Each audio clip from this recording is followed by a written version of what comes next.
kulan ay isugu yimaadeen qaar ka mid ah siyaasiyiinta aqoon-yahanada ganacsatada iyo salaadiinta iyo odayaasha ee jaaliyadda Digil iyo Mirifle ee ku nool dalka Sacuudi Carabiga ayaa xalay lagu qabtay magaalada Jidda. kulankaasi ayaa si weyn loogu lafaguray horumarka la taaban karay ay dawladda ku meel gaarka ah ka wado Soomaaliya iyo guulaha isdaba jooga ay ciidamada xoogga dalka Soomaaliyeed ay ka gaareen dib u soo celinta nabadgelyada gobolada Abba iyo Bakool. kulankaasi ayaa sidoo kale waxaa si weyn loogu soo dhaweeyay go'aanadii ka soo baxay shirkii dhawaan lagu soo gabagabeeyay magaalada London ee looga hadlayay xoojinta dawladda ku meel gaarka ah ee Soomaaliya iyo mideynta ummadda Soomaaliyeed iyagoo u rajeeyay in mirihii ka soo baxay ay horseed u noqdaan xaqiijinta siyaasadda dawladda Soomaaliya ee ku aadan dhismaha qarannimada iyo sidii loo sii horumarin lahaa howlaha dib u heshiisiineed ee Soomaaliya. kulankaasi oo socday saacado ayaa waxaa halkaasi ka hadlay mudane Shariif Gaashin oo ka mid ah ganacsatada Soomaaliyeed ee ku nool dalka Sacuudi Carabiga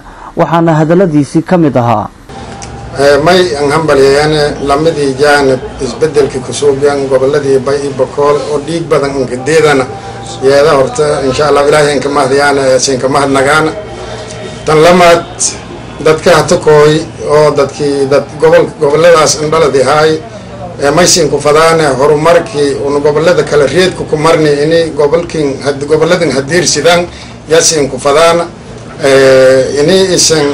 lankun anta taageersanaada jarisahaada jari isan arna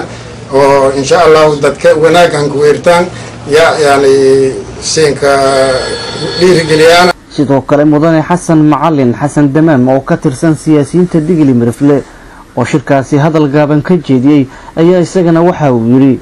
marka insha Allah may hadan rajayn in guulata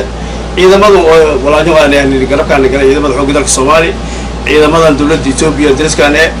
may hambalyeeyaan in maartay guuliyo ku diireen goboladan ma han dhawaayeen boqolkiiba boqol inay si nadiif oo wanaagsan si hadan dhawaay sidii kala dhiman degmooyinka kala dhiman gobolada kala dhiman in sidii hadan la qabado oo kala qabado in kaniin xabad iyo wallahi raw iyo dhibaato barakac kale in dadkaas hadan la diirsan ogaayeen dadku waayay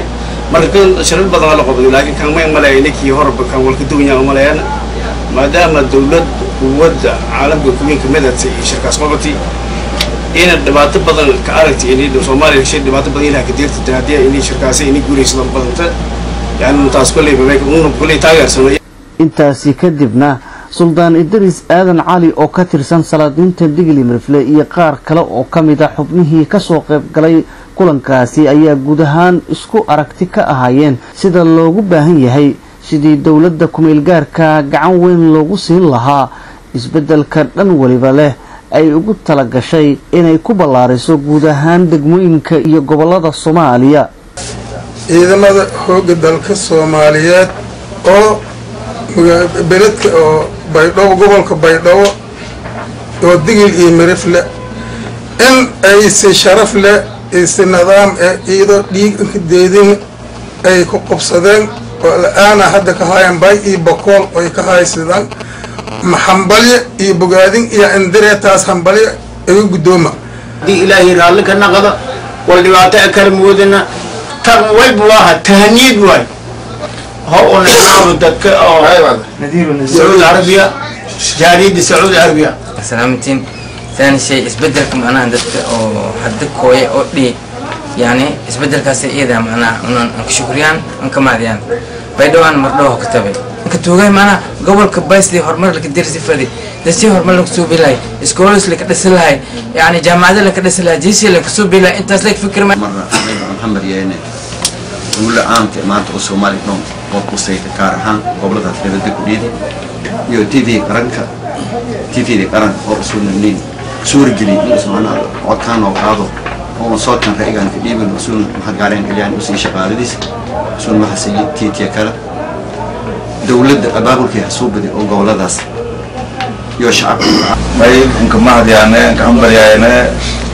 باي بكور لقبضي. إذا ما يقبضي أنكم بري أنا دولة كارن كم بري أنا. haddaba intii uu socday kulankaasi ayaa Faadumo Aadan Sheekh iyo Muslime Aadan Cabdi oo kamid ah haweenka jaaliyadda Digil iyo Mirifle ee ku dhaqan dalka Sacuudi Carabiga gaar ahaan magaalada Jidda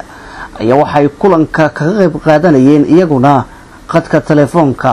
insha Allah istiigna taageero buuto siinhayn istiigna nabadgelyo caafimaad shacabka qoysan kala noolada caafimaad qabka noolada insha Allah meelaray wadinkiina dibad hakanaga tan dhifin ee falaha siinfala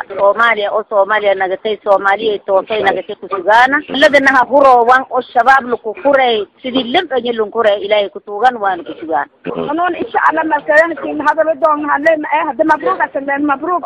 Allah ibaarik. haddaba kulamadan oo qayb ka ah taageerada ay shacabka Soomaaliyeed ku taageerayaan ciidamada xoogga dalka Soomaaliyeed howlgallada maalmihii ugu dambeeyay ee ciidamadu ka wadeen gobolada iyo degmooyinka Soomaaliyeed isla markaana ay ku taageerayaan